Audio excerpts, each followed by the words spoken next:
Video बघणाऱ्या 100 पैकी 80 जणांना तरी हा पदार्थ माहिती नसणार आहे, कारण आज आपण करतोय हादग्याच्या फुलांचं भरीत. अनेकदा मंदिर परिसरात किंवा शेताच्या बांधावर या झाडाची लागवड करतात. साधारण सप्टेंबर ते जानेवारी या काळात एक सुंदर पांढरट पिवळी अशी फुलं या झाडाला येतात. ही फुलं कडवट किंवा तुरट असतात, त्यामुळे ती व्यवस्थित स्वच्छ करायची, धुवून चिरून घ्यायची. त्यानंतर वाफेवर 5 मिनिटं शिजवायची. तूप, जिरं, मिरचीची फोडणी आणि नंतर दही घालायचं आणि मस्त हे भरीत खायचं.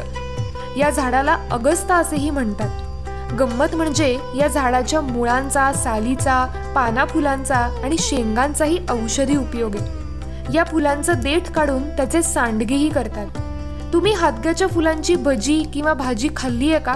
किंवा तुम्ही काही वेगळी रेसिपी करता का? आम्हाला कमेंट्समध्ये सांगा.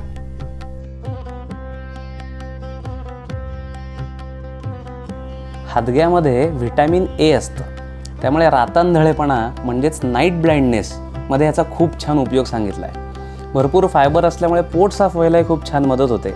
तसंच स्त्रियांमध्ये मासिक पाळीच्या तक्रारी, जसं अंगावरून कमी जाणं किंवा ओटीपोटात दुखणं, याच्यावरती सुद्धा हादग्याची भाजी किंवा भरीत करून खाल्लं ना तर नक्की लाभ होतो. सोबतच जुनाट सर्दी किंवा वरचेवर सर्दी ज्यांना होते ना, त्यांच्यासाठी पण हादग्याची भाजी तुम्ही नक्की ट्राय करून बघा आणि नक्की कमेंटमध्ये कळवा.